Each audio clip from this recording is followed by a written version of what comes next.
brother. What's up? This is a groovy party, man. Yeah, I brother, can like dig it. stop. Right on. Hey, man, what's your name?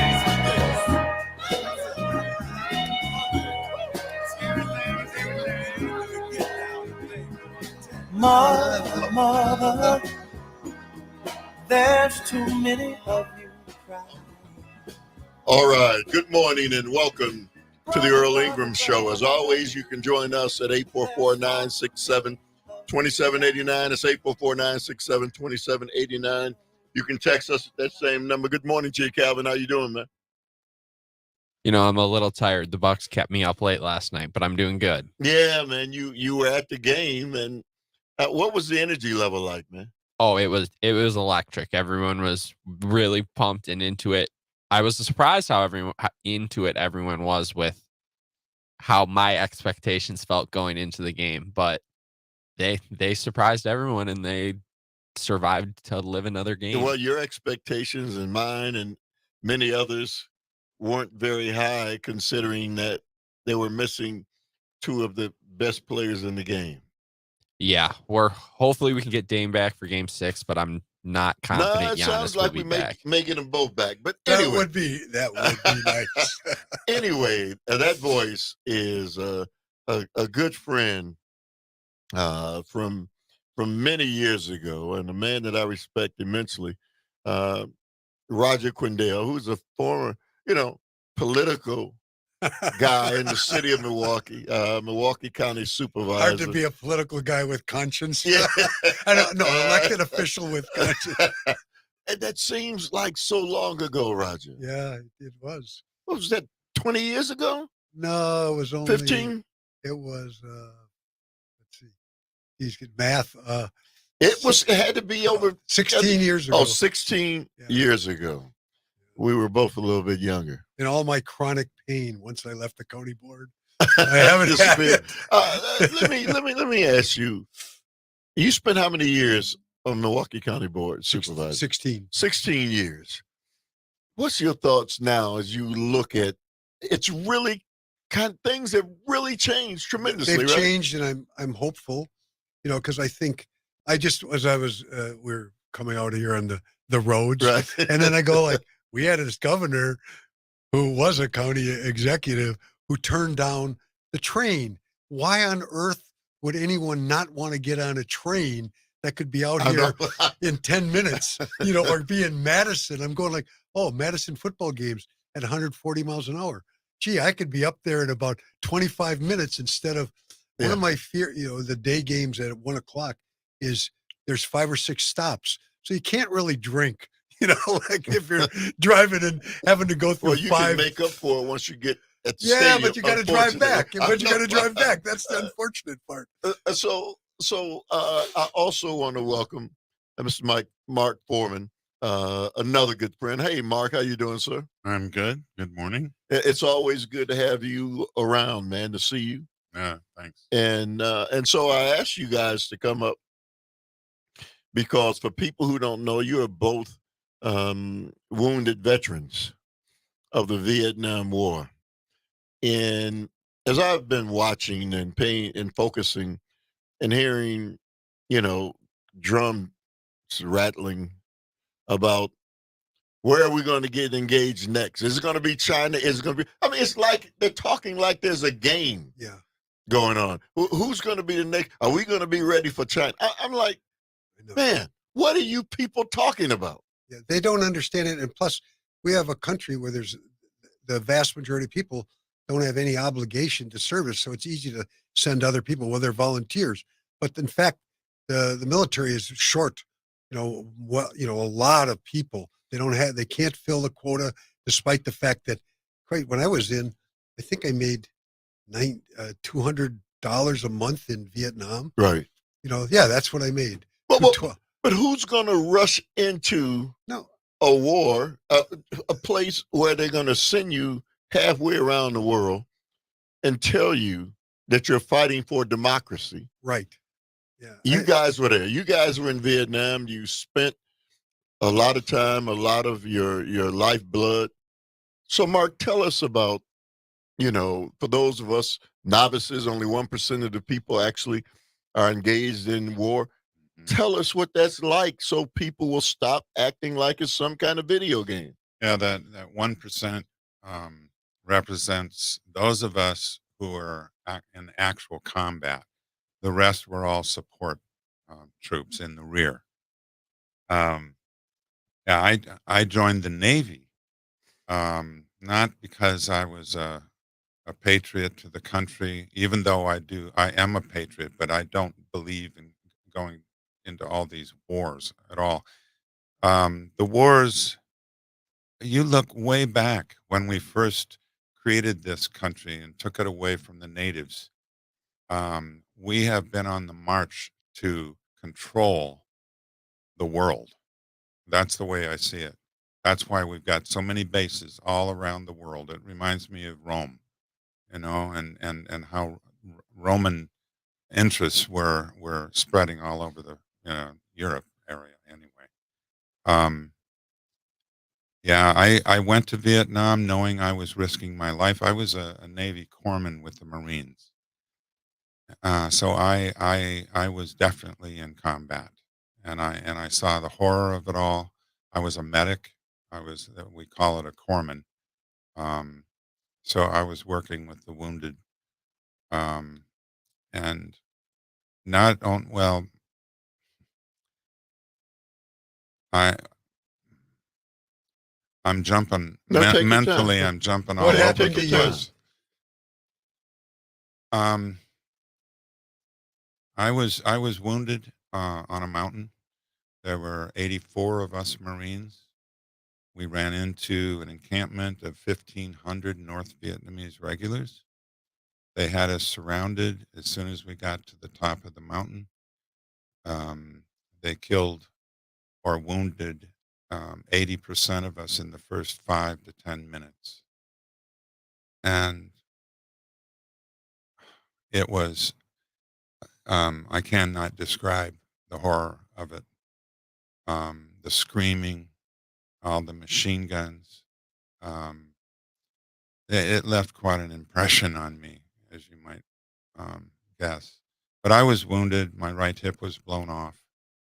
Um, I thought my femoral artery was broken. I would be dead in an hour. I'd bleed out in an hour. And my feeling was that the sooner the better, that I would die. Um, but obviously I didn't. And spent 8 months in a body cast, a lot of surgeries. Um, oh boy, I haven't really told my story in quite a while. In fact, I've kind of avoided telling the story because when I go there in my mind, I'm there again, and why do I want to be there again? But I need to tell my story. I went over there as a patriot. Um, I believed in democracy, and after what I witnessed and spending all that time in the hospital, all I wanted to know is who is profiting from this insanity. That was my main feeling. I didn't know. I knew someone had to be profiting. So in those months that I was in the hospital, I got as much literature as I could find on American foreign policy. And from the very beginning, like I mentioned earlier, when we took over this country, um, we were dominating. That's what we do. We dominate in order to have control of the resources on this finite planet. To me, that's what wars are mainly about: is securing more material. So Roger, you and Mark, you were how old when you went to I just turned 19. 19? Roger, your story? I was 21. For various reasons, I left and joined the military. There was multiple number of people, my friends, who did it. And when I was in the military, they offered me a job in the second place I went to after basic training, and it was to become a radar repair instructor. So I was going to go to school for 35 weeks and be a radar repair instructor and then teach one course for a year. And then I thought, and later on when I didn't like Arizona because it was so hot and we were like 40 miles from the border. And I go, oh, I don't want to do this. So, I foolishly move on. I go like, wait, I could have traveled the world teaching people how to use American radar systems. Get anywhere in the world, you'd be valuable. So instead I went to a radio teletype school in Georgia, and we had signed up for airborne. I was going to go airborne, and then I was going to go to officer candidate school right afterwards. And this is how things turn out. So there were 5 of us going to airborne, and there were 3 black African-American soldiers and two of us, 2 white guys. And so we were going to go to this. They were going to take us to a bar to celebrate our, we're leaving here. We're going to the next stage of our lives. And one of them didn't make it, but they take us to a black bar in Augusta, Georgia, all African-American. Like there's 500-600 people who were the only 2 white people. They had some women they knew were at our table. I only danced with them. I had 1 beer when I got there, never drank again. Later at night, maybe 11 o'clock, these MPs come in, military police, and they arrest me and my friend for being drunk. And we're going like, what are you talking about? We weren't drinking. Everyone was vouching for us. And they put us in the drunk tank back in the base. And I'm going like, come on, Sarge. And I was really strong then. And I said, could I do handstand push-ups if I was drunk? And I'm doing handstand push-ups against the wall. And I'm going like, what do you want me to do? Stand on one leg? I was doing, said, take it up with your captain. Take it up. So they just torture me for 2 weeks. And then I go, oh, you're supposed to go to airborne. I said, I'm not going to this. And then I just went to Vietnam. And I spent, after I knew 2 people from high school in my unit. We get hit day after day in the base camp, couple day times. When I saw the lights on at night, well, that's another story, hallucinations. But anyways, we go out in the field, and for about 3 months, we just get hit all the time, and we're along the border, and everything has been sprayed. Everything is dead. There's nothing living. You see one tree 20 miles away and something else. And I get through all this, and we at one point we lost 57 of 60 artillery pieces. And then I end up going to a safe place, and it all turns to So, Roger, evil. hold that thought. Yeah. 844-967-2789 is the number. My guests are Mr. Mark Foreman and Roger Quindale as they join me to talk about, life in the war zone. 844-967-2789 is the number. You're tuned into the Earl Ingram Show.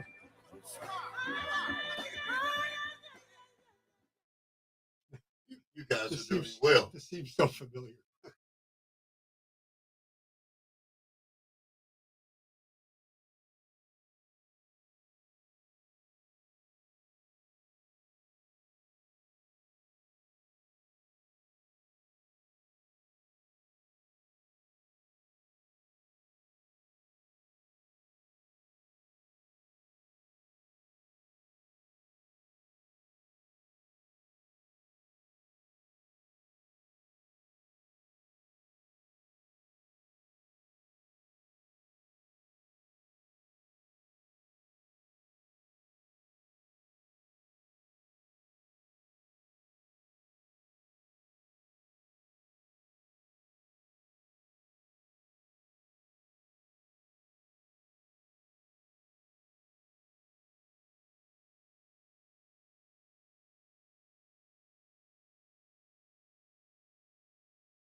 So this song is from 1967.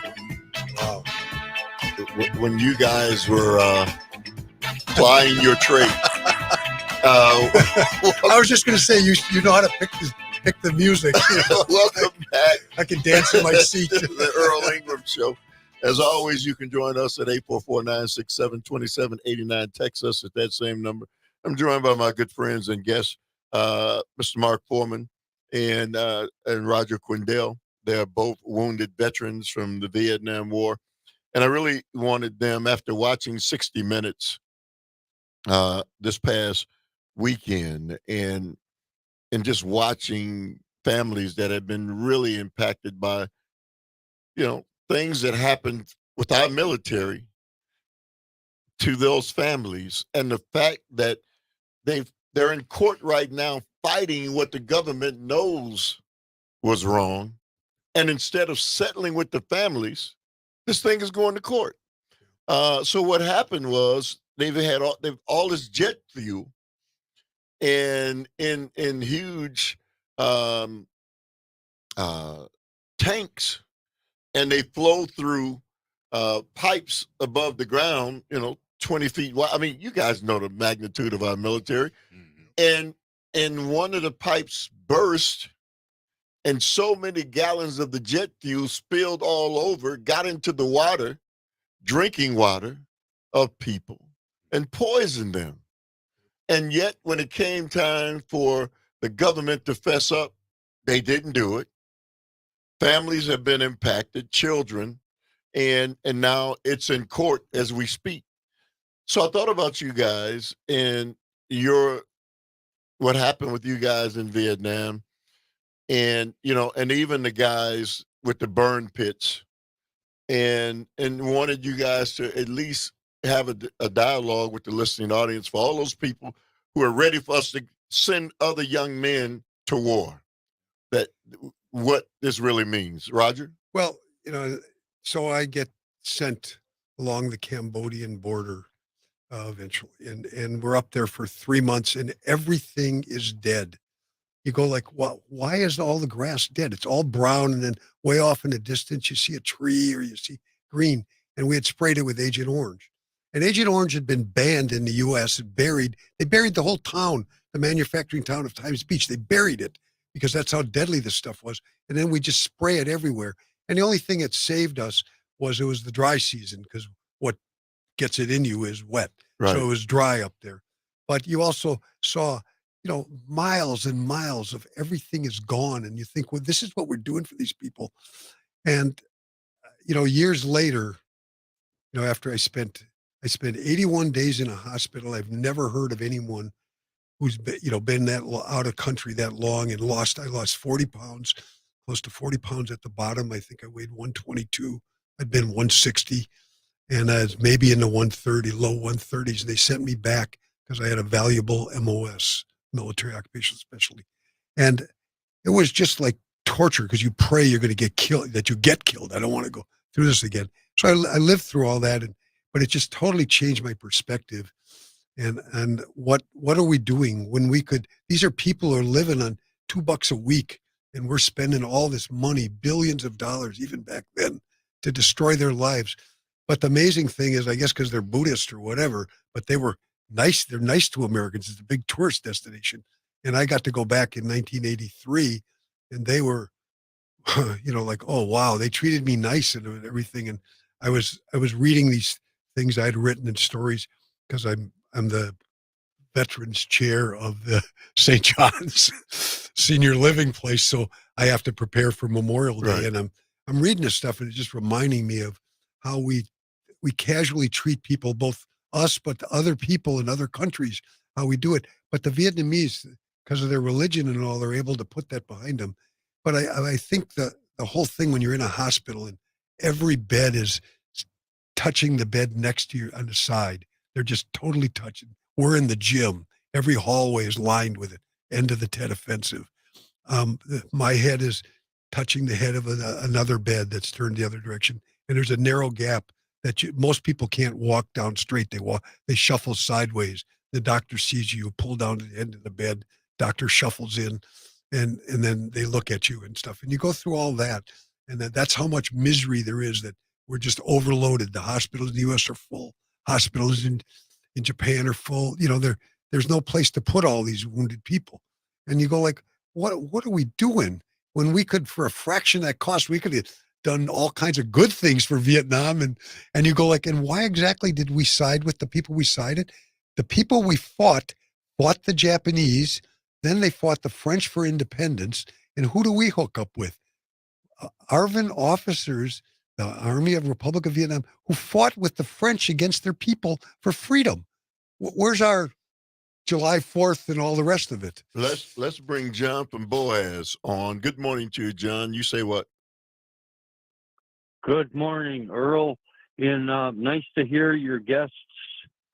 Thank you for your service and your sacrifice as former veterans. I'm also a former veteran, but city-wise, I used to work for the city. But I just want to give you some good news today because my father survived the worst typhoon in Navy history. He came home and it was a complete mess, like a train wreck upstairs in his mind. Because he kept hearing those calls for help. All the people that were drowning that night.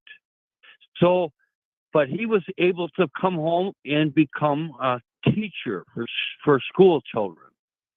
So see, there's good news too. We can survive difficulties, but it's nice to hear them and share them with your friends. I agree, and I'm glad he survived. Hey, John, thank you very much for the call. You know, Mark, again, you know,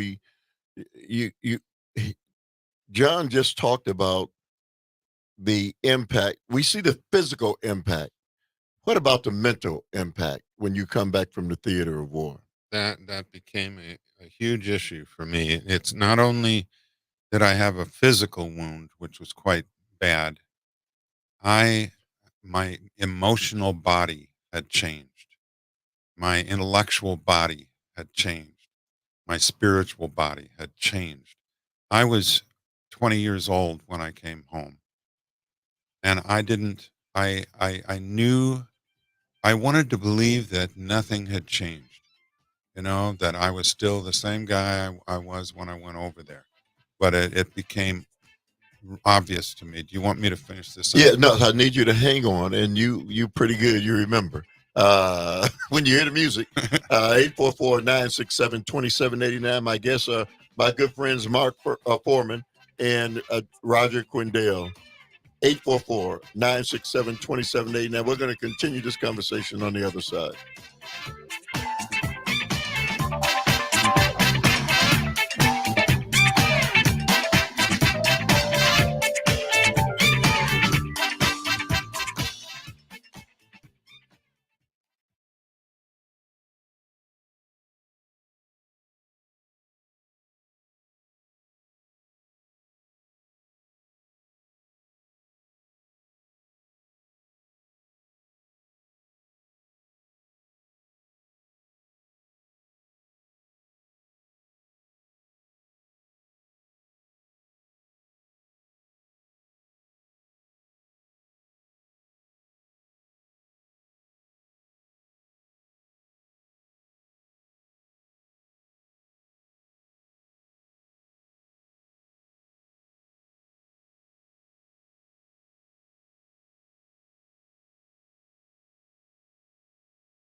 All right. I was trying to get us to the bridge, but we may not get there.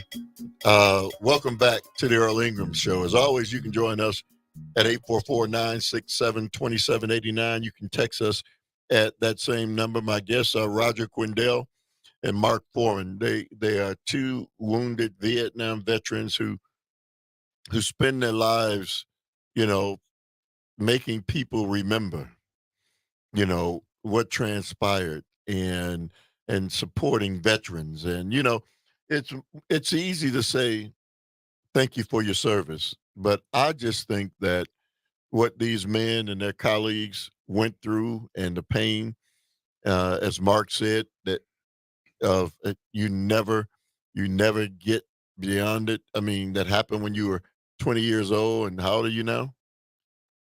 76. And you still, and you I'm guys still just like yesterday. Let me do this before we come back to you guys. Let's go to Al from Milwaukee. Good morning to you, Al. Thank you very much for the call. I think you've got something in common with these gentlemen. Welcome home, my brothers. Welcome home. you too. A little bit, I have a little bit in common with them. I'm a Air Force veteran from Vietnam, recon, and wounded 6 times in 3 different occasions. And I made it back, but I didn't plan on it. I went there to die because I grew up in the streets of Detroit.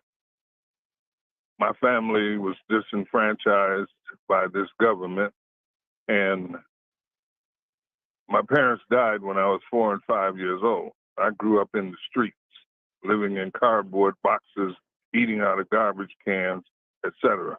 When I got to that point in my life, I didn't have a problem with dying. I joined the military to leave here and get away from white people and go fight and die. Unfortunately, the latter part didn't happen.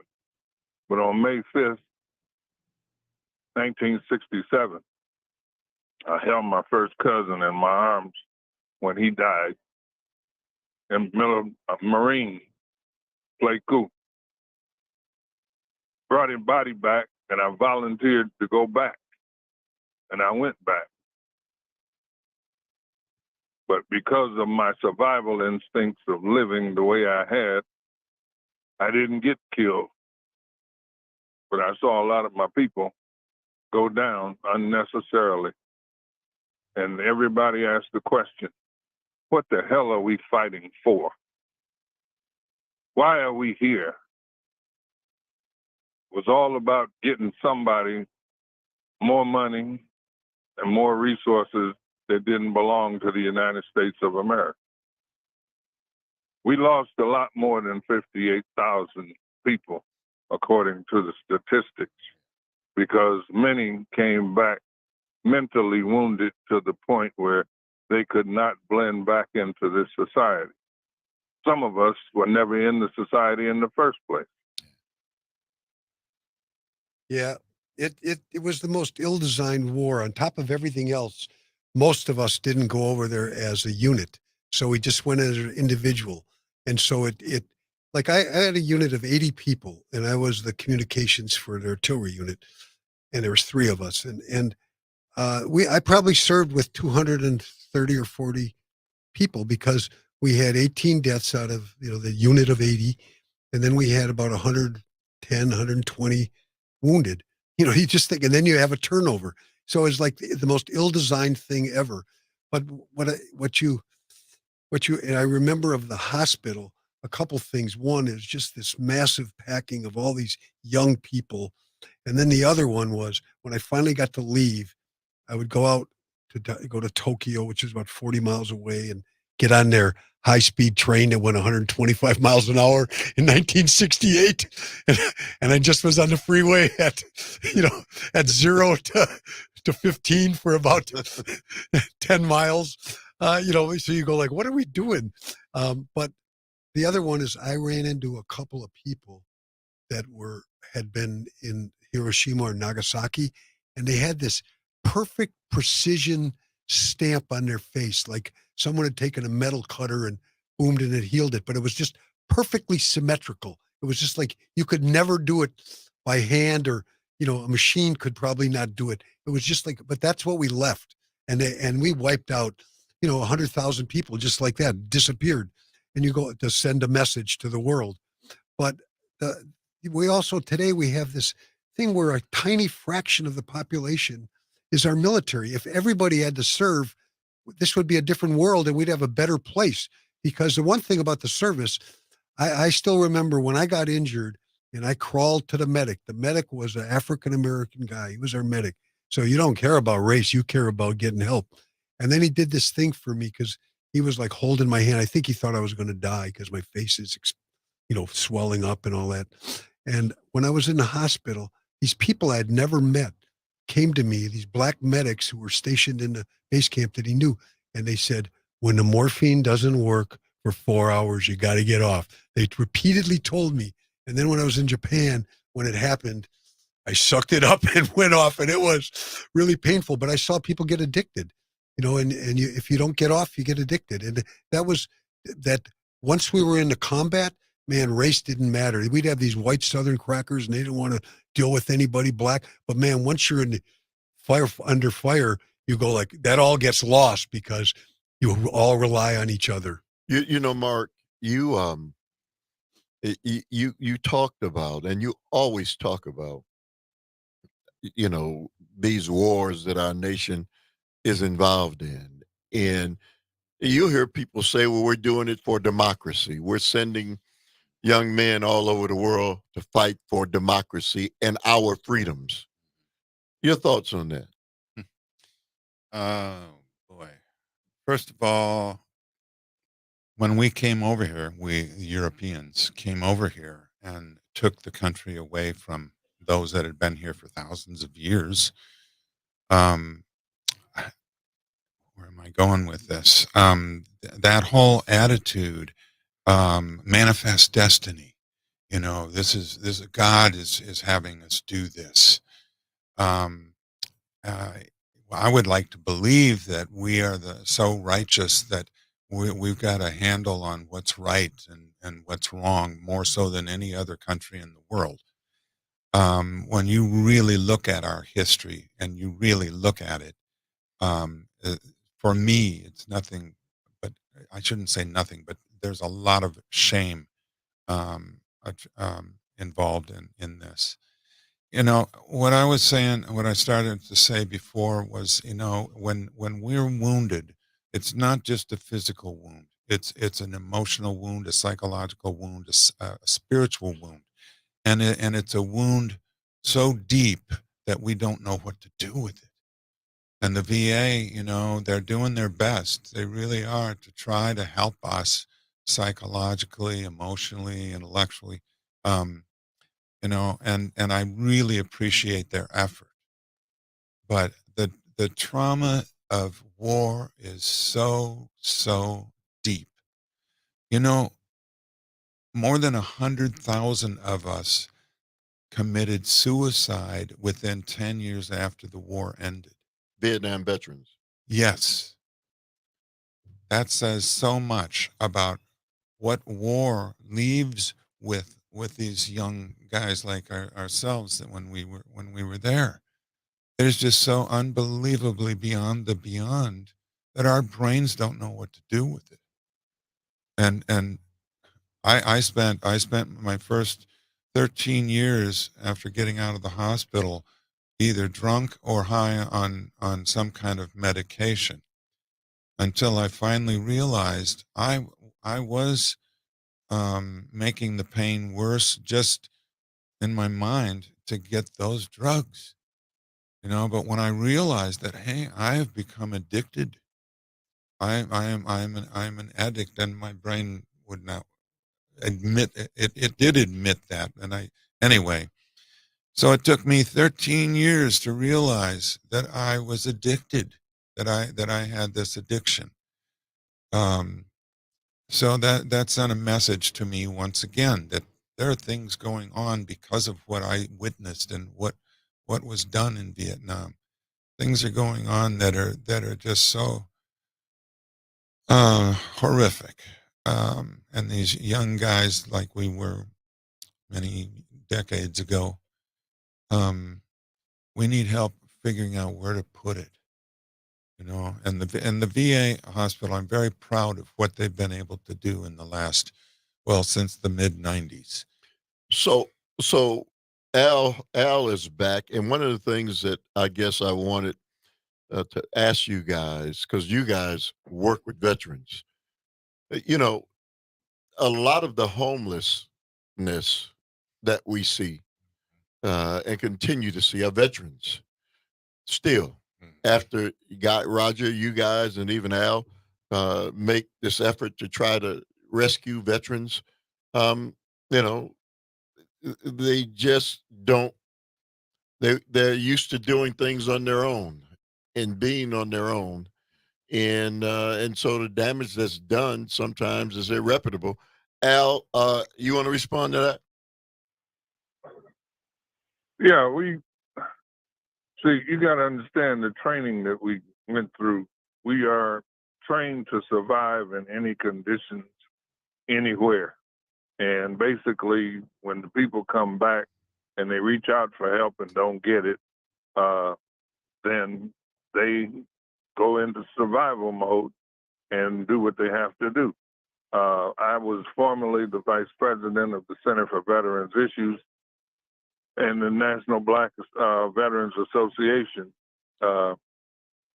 We went around every week with trucks full of sandwiches and food and looking for veterans living under bridges out in the woods and what have you. And we still do that. They do that. I'm no longer with the agency, but I still work with veterans, trying to help them make some sense out of what they've gone through and what they try to aspire to get back into, which is of the American world. But it's just a matter of, as I said earlier, what were we fighting for? And for many of us, coming from certain situations, and especially the African Americans, we didn't care if we died. We just wanted to get away from the prejudice and racism and all of the other stuff. We were in war all the time with the police. They hunted us down and locked us up if they didn't beat us to death in the streets or shot us. So we've been dealing with this all our lives. And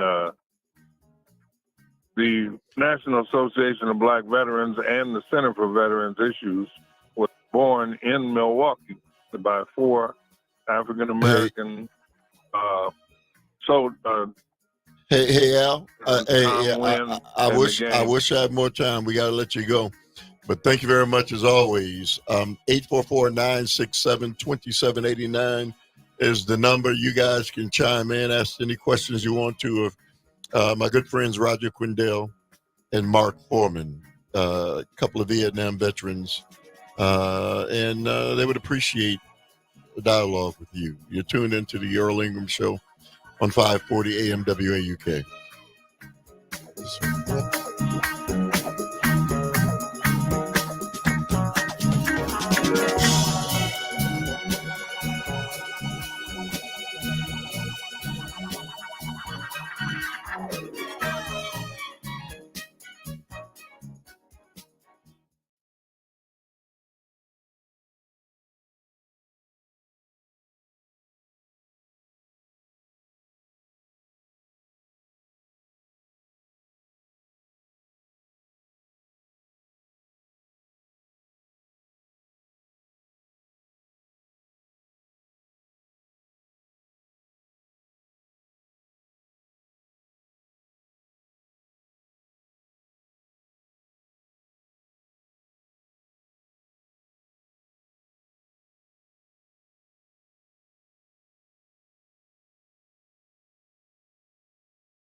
I'm looking for a love. I'm looking for a love. I'm gonna find. I've got to find someone. I've got to find a love. Roger. I still like to dance. Welcome back to the Earl Ingram Show. As always, you can join us at 844-967-2789. You can text us at that same number. My two great friends of mine, Mark Foreman and Roger Quindell, veterans of the Vietnam War, and who, after all these decades, still fighting for veterans' rights. 844-967-2789. Mark, you were saying. Yeah, addressing homelessness among veterans. Why are there so many? The percentage of homeless veterans is much larger than homeless, society out there, white society. I learned a big lesson that when these guys came back from the Vietnam War, African Americans, so many of them came back to and implanted in the poverty that had been created by us. And that's why they're homeless. They not only, I grew up in a middle class family. I had a lot of security growing up.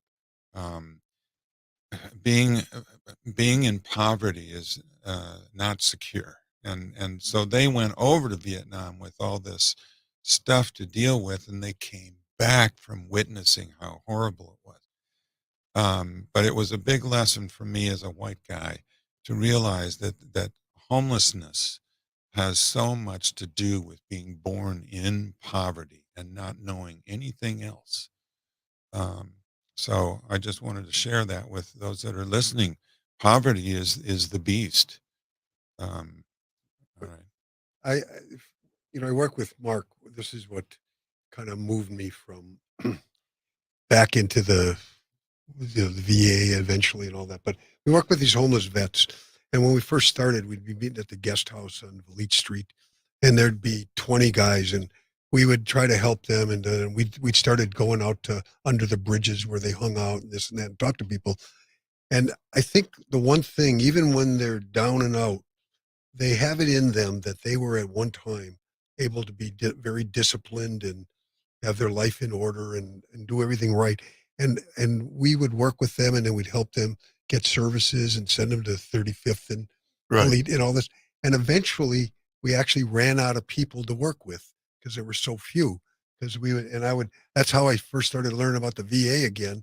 Because when I went in Milwaukee, I went in Madison, I went in Boston, and I still remember this guy. What do you want us to do about it? That was his attitude. Like, wait, they can get a military contractor can get to discriminate against you because you served and got hurt in a war, and you can't get a job with them, and you can do it physically, but they don't want to deal with anybody, and then they call you back. We're not going to get you in the apprenticeship program, but we'll let you come back later and come for an 8-week thing so you can do welding in the bowels of a ship and breathe all of the poison. Well, thank you for your service. But when we work with these guys, and then that's how I eventually got back to Mark saying talk to her, and then I started going to VA, and it was a different VA because they actually have been extremely helpful, and that's what I do for all my medical stuff now. But it wasn't like that for a long period of time, and I think part of it is when you have an all-volunteer army and it's hard enough to get people to join, they're way short of filling quotas now. You better offer something. I mean, the pay scale is like amazing how much money they make compared to even, standard of living and what the wages are. But people make a lot of money compared to getting $93 a month. But you know what? They're making a lot of money relative to us. And going to Afghanistan or Iraq and suffering. No, I'm not saying it's I'm just saying, relatively speaking, wages didn't go up by 1,200% for the average citizen in America. Yeah. Well, they were forced to do it because who's going, right? And the young 18-year-old he's not what you guys were. They're not going. That's right. They've seen. If we want to save America, what we need is a national service, and you can go into Vista or you can go into the Peace Corps. You can do something, but you serve with other Americans, and I think it would bring people to make them understand. But if everyone did it, we'd think a lot more carefully about which wars we go in. But they're not going to allow that. Yeah, but it has to happen because right now, 50% of the population can't come up with adults can't come up with $400 for an emergency. Another 20%, it goes to 60% who it's a hardship for. And then you have 765 billionaires. There used to be a couple 40 years ago, and you made $12 to $18 an hour working in a factory before they closed 59,000 jobs in the city of Milwaukee alone. And then we wonder why we have poverty here.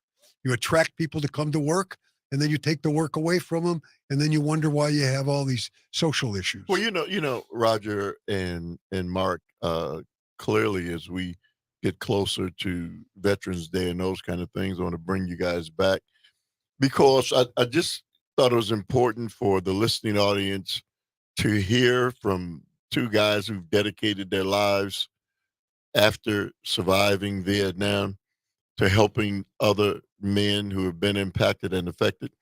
And so we before other young men have to go through what you guys went through, I think it's important that the American people understand when we hear the drums beating for China's necks. Yeah. Well, I hear people, well, we should be getting ready for China, and what are they talking about? They're talking about annihilation. And vast impoverishment of both countries from the process. Things are bad. We have a hard enough time.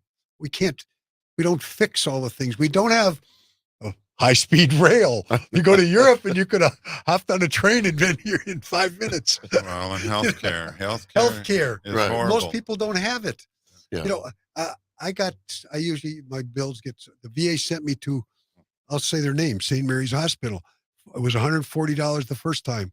The second time it got screwed up and it was $960. And they bugged me for 11 months and 23 days. We had numerous conversations. So the idea of you charge 7 times as much if someone doesn't have insurance, that's America. Yeah. Well, guys, thank you very much, man. Thanks for having us. I really us. appreciate it. We'll make sure we bring you back real soon. That's Mark Foreman and Roger Quindale. 844-967-2789. Up next, Dr. Robert Craig of Citizen Action will be joining us. I'm gonna keep on looking. I'm looking for love. Yeah. Gotta keep on looking.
It's time to get organized with Dr. Craig and Citizen Action. Working for democracy and taking on economic, racial, and environmental issues across Wisconsin and around the United States.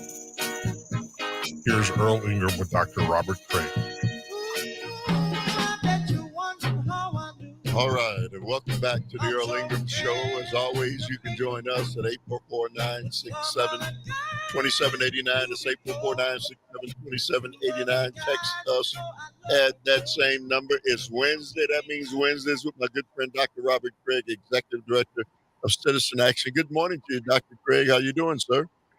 I'm good. I'm sorry. I'm having trouble getting my camera to turn on. I'm in a hotel room, but I can hear you loud and clear, but I'm not on your video stream.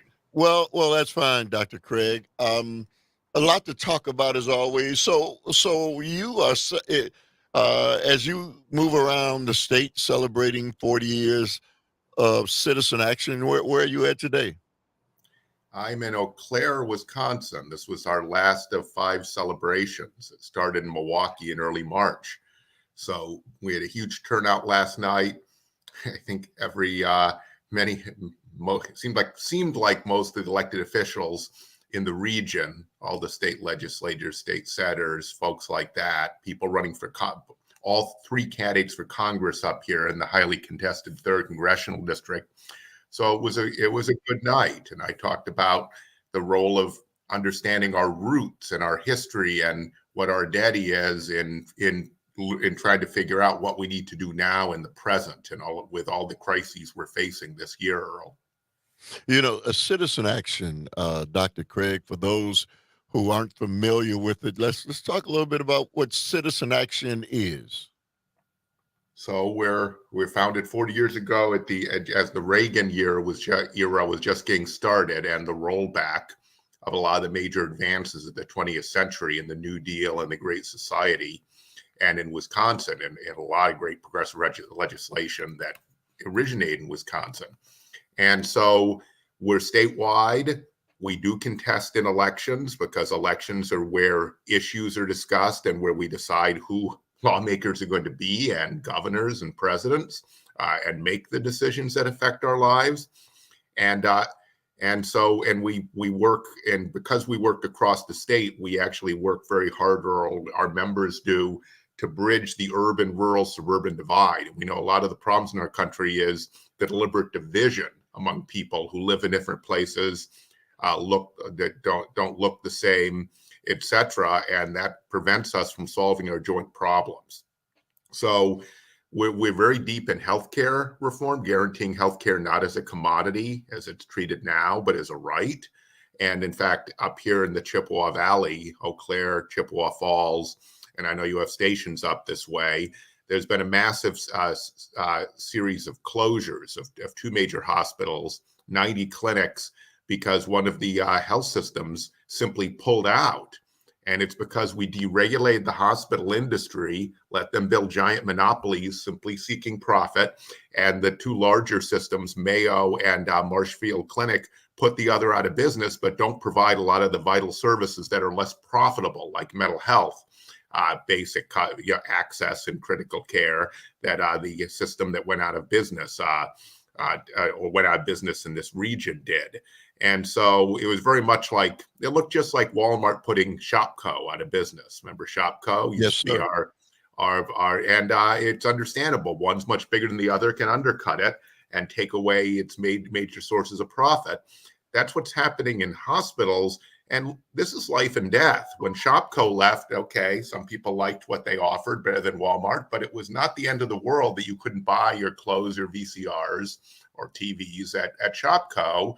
It is if you can't get the medical care you need to be healthy, or you can't afford it. You know, Dr. Craig, one of the reasons why I just love Citizen Action and you and what you guys do is for people who don't even know you're fighting for them. And, you know, this for more times than not, Dr. Craig, people are so consumed with just trying to make it through a day, right? They don't have time to understand the inner workings of all the things that make their life much more difficult.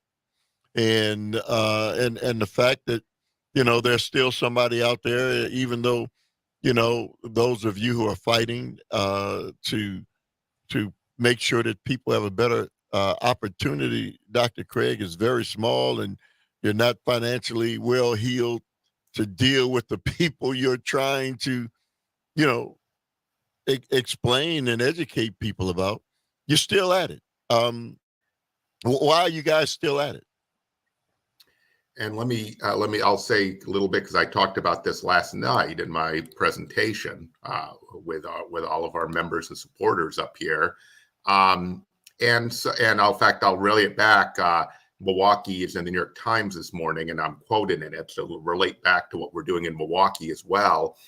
But what I talked about is when we founded the first large-scale republic, right, which was thought by many to be an unworkable concept. This is it at the founding. It was understood that it didn't just occur because people voted and then you had wise leaders who acted in the public interest. It's because people got involved in voluntary associations, very much the way they do in churches, but the political version. People self-organize themselves, decide on what they want to do, and they affect the system, right? They affect lawmakers, they affect elections. And that has decayed in the United States. That's one of the primary reasons there's a threat to democracy, because we used to be a nation of joiners. And there was a lot of people who wrote about the United States in the early 20th century, and people were members of everything, were out in the community all the time through various associations. And TV began to atrophy that. Social media made it even worse. And then the pandemic actually drove an even more virtual world. And so that is what separates people from each other. People don't know each other on their own blocks at all, know nobody, are alienated, lonely. That makes them vulnerable to this totalitarian propaganda that we're seeing take over one political party. So it's always been people who are willing to join together and work to bring others in and communicate with others. That's been the lifeblood of democracy. So what I was trying to urge all of us to do is to bring more people in and to talk to as many people in a structured way as possible in this election, or to save the basic structure of democracy as it's in threat. Now, there's a New York Times story this morning about Milwaukee and all of the money that President Biden has won in his very successful first 2 years in office, when he had Democratic Senate, Democratic House, including the huge climate investments. And it does interview David Crowley. I think it interviews the county executive. For people who don't know, David Crowley is the county executive, and Cavalier Johnson is the mayor of Milwaukee. Go ahead, Dr. So I'm quoted at the beginning of the piece because what's hard for people when they decide whether to vote and how to vote is they are unaware of all of the massive investments already making a difference in Milwaukee that have been made possible by President Biden and those two Democratic Congresses. And so I talked about how that communication problem is a threat to democracy. And the fundamental thing is to people, because government's got so complex, the money comes in all sorts of complicated programs and agencies. You don't know when they put speed bumps on your street, right? But they try to curb reckless driving and curve bump outs to prevent reckless driving, that came from President Biden. They don't know, with that massive array of solar panels that went up around the airport, or the plans underway to solarize a lot of the aging Milwaukee public schools. They're over 80 years old on average. That is coming because of decisions made by President Biden and Democrats in Congress, and opposed by Donald Trump before that. And he will remove all of that. And that's true all over the state. What voters are supposed to be able to do is retrospectively judge the performance of candidates in terms of what they believe and their self-interest and the quality of their life. If they don't know what people did because it isn't reported well, it's all complicated, that's a threat to democracy. Then they're just voting kind of like it's like which gladiator will get the favor of the crowd and not be executed versus which will be allowed to live. It's not really a rational choice. And so their interviews in this New York Times article, there was one woman who was all excited about the reckless driving measures that I mentioned, and they asked if she was going to vote, and she wasn't sure. So then you're going to have a certain amount of people that aren't even going to vote, even when they know something really good happened they wanted. But the point is, they at least need to be able to make that choice. At least that woman talked to the reporter and at least had the information. What she does with it is her right, of course, Earl. You know, Dr. Craig, it is. I listened to candidate Donald Trump this morning on a conservative talk show this morning. He's in Waukesha this afternoon. And I'm listening to Donald Trump. And man, he's saying the same thing he said, you know, when he ran for office the first time around. Well, crime is high everywhere. Inflation is high. You know, the Democrats haven't done anything. You know, we've got to fight the Democrats. And there's nothing of substance, Dr. Craig. There's nothing that he's saying tangible that you can put your hands on to say, that's why I'm going to vote for him. He's just saying things.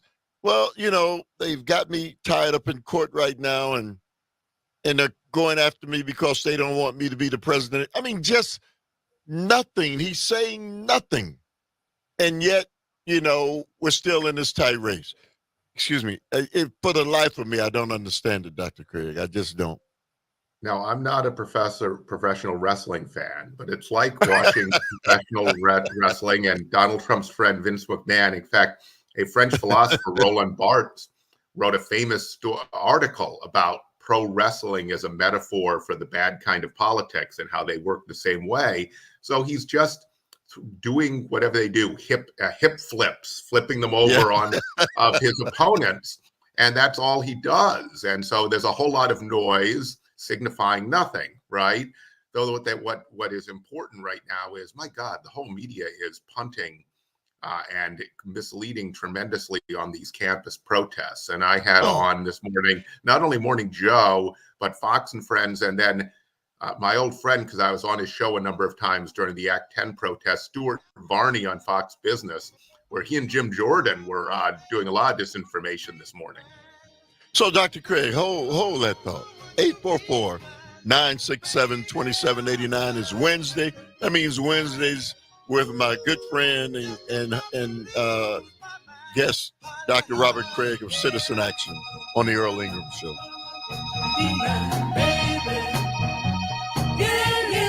Honey, I know that you let me go.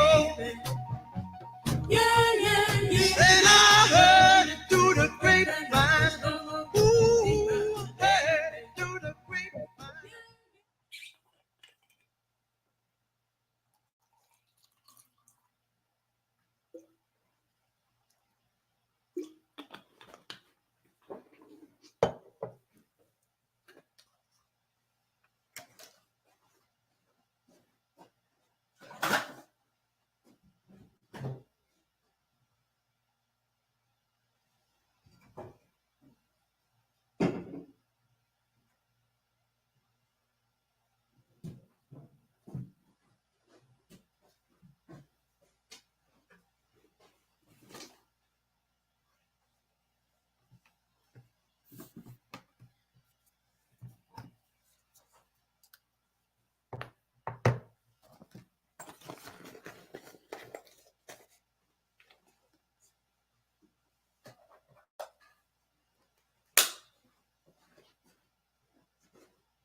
All right. Welcome back to the Earl Ingram Show. As always, you can join us at 844-967-2789. It is Wednesday. That means Wednesdays with my guest, Dr. Robert Craig, Executive Director of Citizen Action. So you can say what you will, Dr. Craig, about Joe Biden and you know, as people do. But what you can't, dismiss is how effective he's been. Biden administration admits that marijuana isn't as dangerous as heroin and moves to declassify the drug. After all of these decades, people who have known that marijuana should never have been classified in the same ratings as heroin and opioids and all those other things have not been able to do what President Biden is about to do. Declassify, marijuana. It sounds like a little thing, Dr. Craig, but when you think about all the people who've been locked up and whose lives have been ruined because of possession of marijuana, you start realizing bit by bit, President Biden has been making changes in our country that haven't been the right, things. Some things that have certainly he can't change everything, and big things are hard to change. But this may seem like a small thing, but declassifying marijuana, Dr. Craig, is a big thing. Yeah, it's refreshing because it's fact-based, and it's unfortunate. The Republican Party didn't used to always be not fact-based, but now they're willing to just keep saying things like marijuana is uniquely dangerous, where the research doesn't show that, where prohibition doesn't work, where hundreds of millions of people are using it, right, in some way or another. And all these states have legalized it. In fact, to Wisconsin's detriment, our gerrymandered legislature is preventing it. So we lose the revenue to Michigan, Illinois, and Minnesota on our borders. And you see the billboards telling you when you're heading up to Eau Claire, where I am now, to continue on to Minnesota to get cannabis. And so it's nice to see something just actually fact-based. And you're right about it's more than just that. It's a lot of people have had their lives damaged or destroyed through over-incarceration based upon this. And it creates criminal records. We know that when people, particularly when they're young, have early interactions with the criminal justice system, it doesn't make them less likely.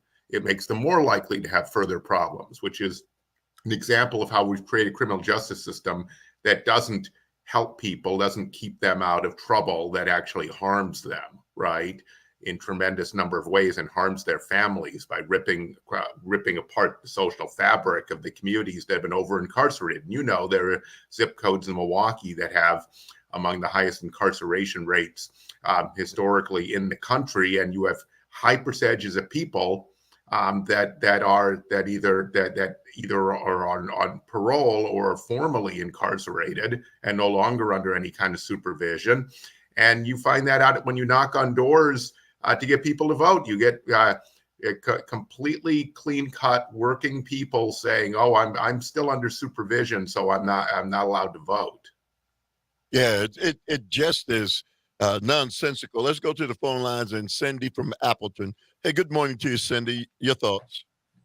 Hey, Earl, Dr. Craig. Well, first of all, it's not the criminal justice system. It is the injustice system that is criminal. And I think this would be huge if Governor Evers did this. I mean, the domino effects of this, people just don't understand, not to mention the money that it will save us. And I'm hoping that the people that are in prison for these petty violations of marijuana and small drug-related things are released from prison so we can start knocking the tax roll for the prison system down to a more manageable number, and then put that money into education. And the Republicans are always talking about they don't have enough people to fill jobs. Well, let's put the 22,000 people in prison that don't belong there out into the system and see how that helps with the job market. Cindy, you are a very perceptive woman, because you are right and concise on everything that you said. Dr. Craig?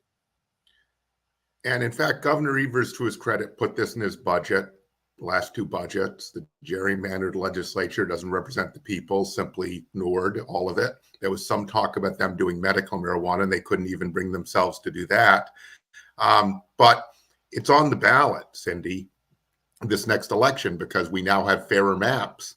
And so controlled legislature could change hands. If it did, then the law would change here in Wisconsin. So I think this is a sleeper issue politically. We know abortion is going to be a huge issue, and we know that abortion rights are threatened again, not only by if this legislature continues, but by another open Supreme Court seat coming up in the spring. But for marijuana, for those folks who are sick and tired of either needing to technically violate the law or have to drive to another state, right, and overspend to do it. And you think about how much money we could get for underfunded public schools who are going to referendum after referendum just to meet basic services, and losing teachers because we've gone from one of the best states to teach in the country since the early part of this century to one of the worst. Think how much money could come from taxation. But President Biden was able to do it himself as far as reclassifying how you regulate marijuana. Governor Evers doesn't have that authority, but he will put it in his budget. He needs a legislature that will then keep it in the budget. Hey, Dr. Craig, if somebody, because I know you got to go, but if somebody wanted to know more about Citizen Action or join Citizen Action, you've got branches kind of all over the state. Can you give us some information on that? Yeah, our website, citizenactionwi.org, but you just web search Citizen Action of Wisconsin. It will come right up. We're very active on social media. They call them the socials. So Facebook, especially, what used to be called the service formerly known as Twitter, and Instagram. And so those are probably the best places to find us. If people are more old school, our number is on our website. If you'd rather, some people who prefer making a phone call, and all of our contact information. We're an organizing organization. So if you just want to look up our organizer in Eau Claire or La Crosse or Wausau or Green Bay or any of our organizers in Milwaukee, all their contact information and mine is on our website. So Dr. Craig, I know we got to leave it there for now, but we will certainly look forward to reconvening our conversation on next Wednesday. I look forward to it. We can see when the dust clears, so we get some clear reporting of what's actually happening in all of these police clashes with students just idealistically concerned about a human rights atrocity going on in the Middle East. I wish I had more time. Dr. Robert Craig, Executive Director of Citizen Action. Say hello to all the other Citizen Action members for me. 844-967-2789 is the number. Lots to talk about on the other side.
just like push can turn to shove, like can turn to love. And it's my philosophy that if you can want, you can need. And if you can need, you can care. You can care. You can love my soul. When you want me, I'll be there. Say whatever you want me. All right. Welcome back to the Earl Ingram Show. As always, you can join us at 844-967-2789. It's 844-967-2789. Text us at that same number. I tell you, I really don't understand our government, what's happening, and as the American people just remain silent in the face of things that are happening that just make no sense whatsoever. So what am I talking about now? So Mike Johnson, the Speaker of the House, has said that the Congress will act on what is going on in universities across this nation, the protests of what's happening to the Palestinian people in Gaza. And so according to Mike Johnson and others, they believe that anti-Semitism is happening over these campuses all over the nation. I don't know. I'm not there. And so when they say that at the root of all of this is anti-Semitism, you know, but when the young people speak that you see on television and read about, they don't say, I don't hear them saying any anti-Semitic things. I don't see them attacking Jewish people as a whole. I'm just going by what I've heard and what I've read. They're talking about, you know, what continues to happen in Gaza. 34,000 people killed and counting. And what continues to be, you know, people who are going to, you know, die of famine. This is happening. And so, for the most part, that's what many of the people are protesting. And yet the Congress can find the time to pull itself together and then say, we are going to act on this, but the Congress can't find time to pull together and work on the other issues that impact and affect all of us as citizens. Listen, I just don't understand that. 844-967-2789 is the number. Let's go to Bill from O'Connell. Good morning to you, Bill. Your thoughts? Good morning. I am just amazed how the far right can make the campus protest the worst thing in the world when January 6th was worse than that. When I was young and you were young, Earl, we had kids being shot on campus. Yes, we had Kent State. Yeah, Kent State, right. And here's why the far right picked this as their merry-go-round of chaos. They picked it for one reason. They know it could hurt Biden. That's all they care about. And Netanyahu, a lot of these people are protesting. Netanyahu's a criminal like Trump. If he gets out of office, he's going to be prosecuted. When that horrible devastation happened in his country, he was asleep at the switch. And here's what I mean. The Israeli intelligence group is some of the finest in the world. Finest in the world. Not bad, great. He dropped the ball. We give him billions. And this is what happens for our investment in Israel. I would be just thoroughly upset with him. Now, I don't condone any, and I know you don't either, Earl, any of this violence on campus. But if some kids are camping in tents at a university, I can think of a lot more important stuff to worry about, like our children Bill, being murdered. So Bill, let me ask you, So when those young people are talking about 34,000 Palestinians being killed and the numbers continuing to escalate and the famine, how come we don't hear about that part of it? Because the far right has no use for humanitarianism. They never did. They don't want to help our students. They don't want to help our health care. They don't want to help anybody but themselves. They're a very self-centered group. And humanitarianism, and you're the biggest humanitarian I've ever met, Earl, by the way. I think, and I'm not teasing, this isn't a joke. We joke a lot, but this is pretty serious. If you were in charge, it had already been squashed and over. Because you're right. They don't want to talk about the real stuff that's important.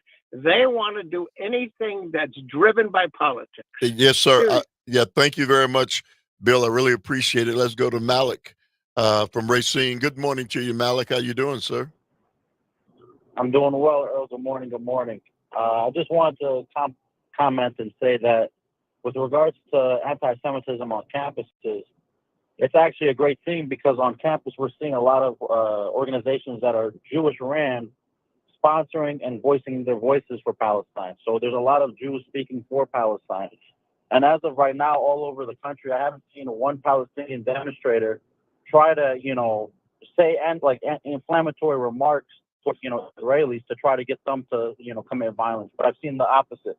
I've seen Israeli organizations come and speak like extremely toxic, verbiage to try to incite violence or try to say, hey, they're saying anti-Semitic. They're trying to get the Palestinian crowds to speak on anti-Semitic chants, but nobody's biting because this isn't about anti-Semitism or hate. This is exactly the opposite. It's supposed to, encourage, human rights for Palestinians, but for Jews as well. So it's not something that's just unique for Palestinians. This is for everybody. And, God willing, with such a turnout for Palestine, once justice is served in Palestine, we should turn our eyes to the Uyghur situation, to Sudan, to all over the world. If we can voice our voices for good and create justice for the rest of the world, we should. And that's why, again, when we go back and I was listening to earlier in the show, when you talked about the Vietnam War, I have customers that come to my restaurant that served in Vietnam. And I actually, as an American, we study about Vietnam. We learn about how America, we kind of turn our backs to the soldiers. And that's what we're seeing like now is that our folk we're more knowledgeable about what's going on. We're more in touch. It's not the common soldiers that are going into fight these wars. It's like this military industrial complex that's basically benefiting off the backs of the common folk. And that's one thing I on a later show that you mentioned is that the problem in this country is that this country used to be great because there used to be a thriving middle class. But now it seems like the opposite. It seems that for my generation coming forward, that's going to be extremely difficult to maintain a middle class because the things and opportunities that our parents had, we're no longer going to have. What we were making, or when they were making $40,000-$50,000, they were able to afford, relatively a pretty comfortable life. But now everything's increased, tenfold, and the salaries have only increased 10%.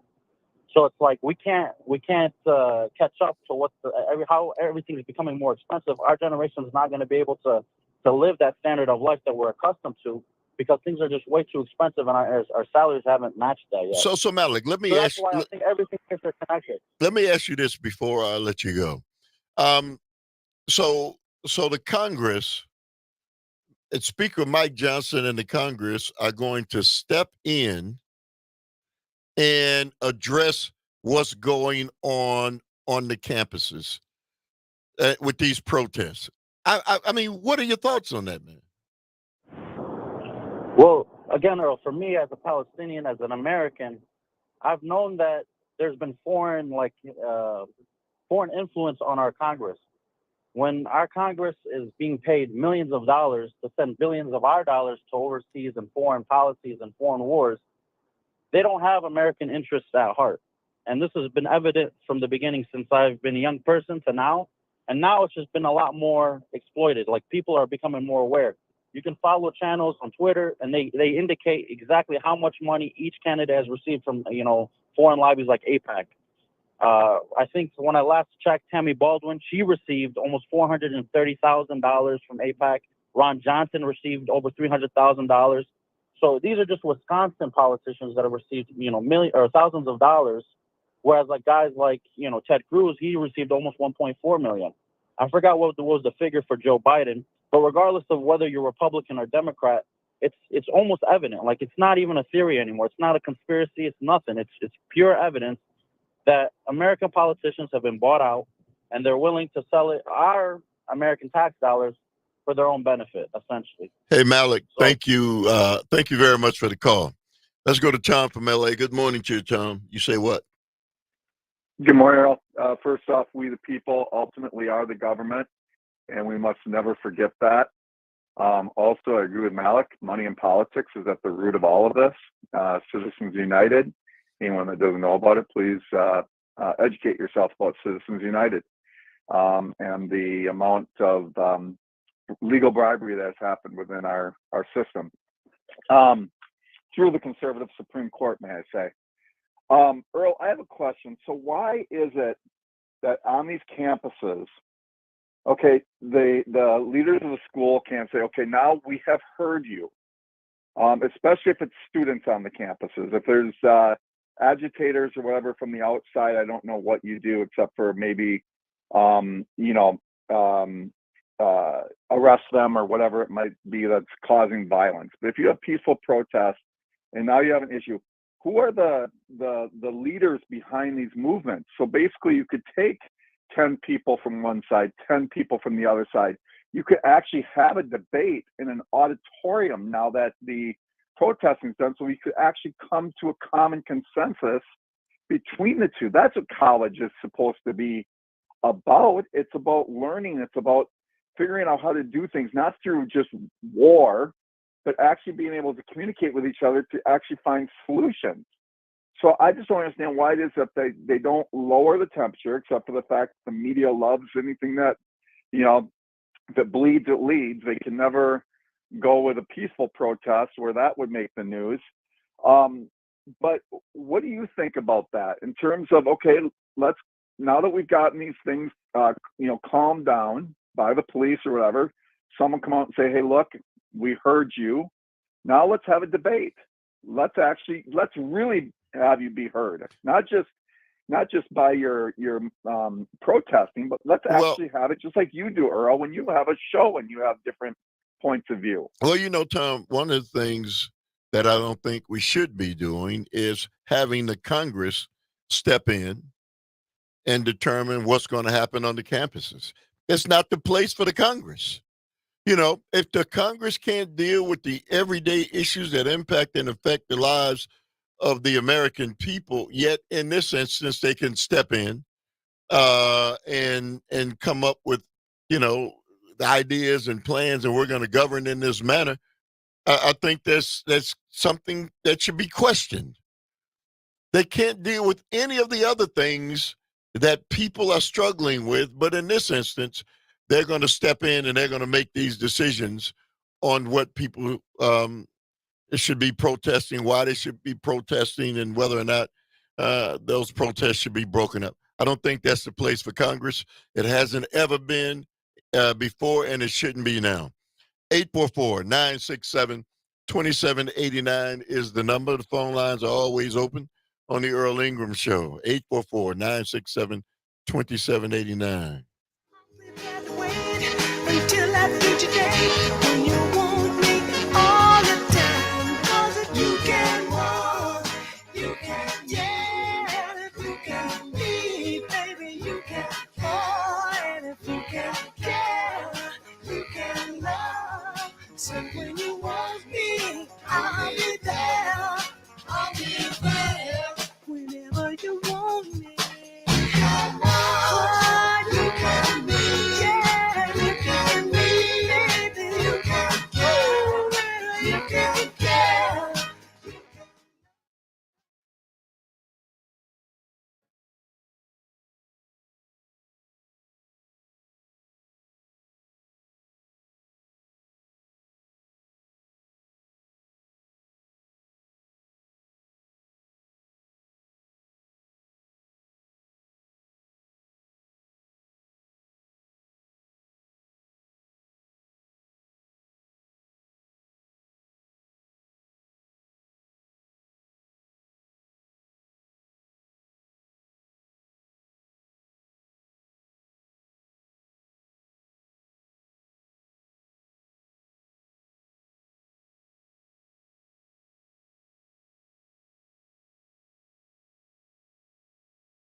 much more than 10. Ain't no psychiatrist, ain't no doctor with degrees. But it don't take too much time to see what you're doing to me. You better think about what you're trying to do to me. Yeah. Think, let your mind go, let yourself be free. Oh, freedom, freedom, freedom. Oh, freedom. Yeah, freedom. Now, freedom, freedom, freedom.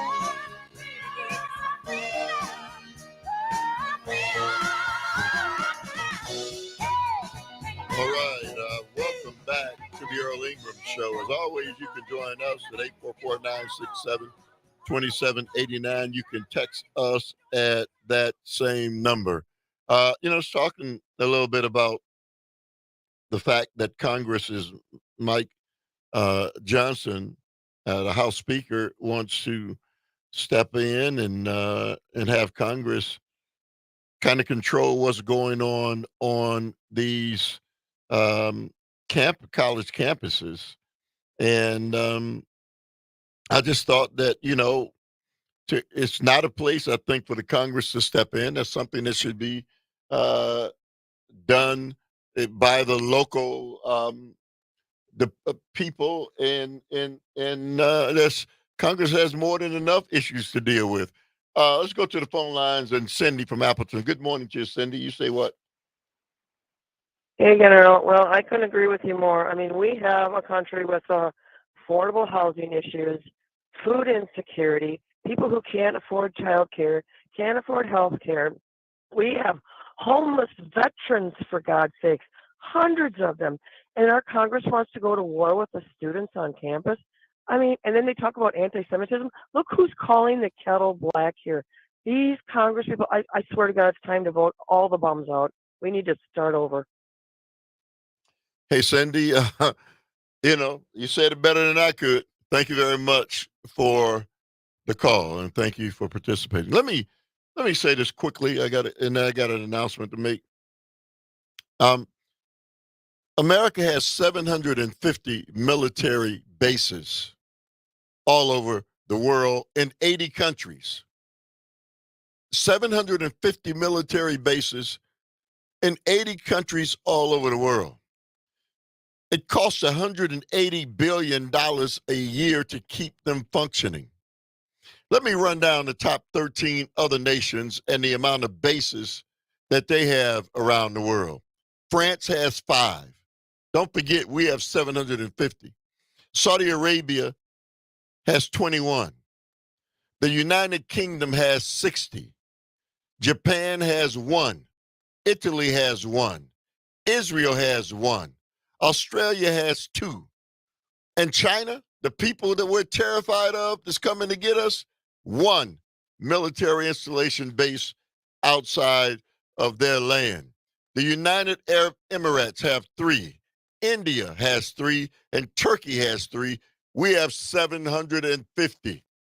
And so when we keep hearing people talk about the drum beats of war, it's the reason I had Roger Crandell and Mark Foreman in, because I think people need to know exactly what's going on in this country. They're not aware. And I thought once you knew, you would realize that, we got to figure out, it makes no sense for us to have 750 military installation bases. We're only 4 million people. I mean, we only make up 4% of the global population. Only 4% of the global population. And we've got 750 military installation bases. Something's not right. And as the American people, we got to look at that.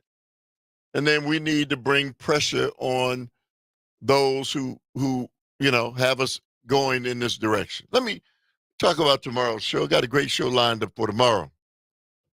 I'm going to be joined at 8 o'clock by Patrick McGarry. And we're going to talk about artificial intelligence. Now, we hear people talking a little bit about artificial intelligence. I hear it. I don't know the magnitude of it.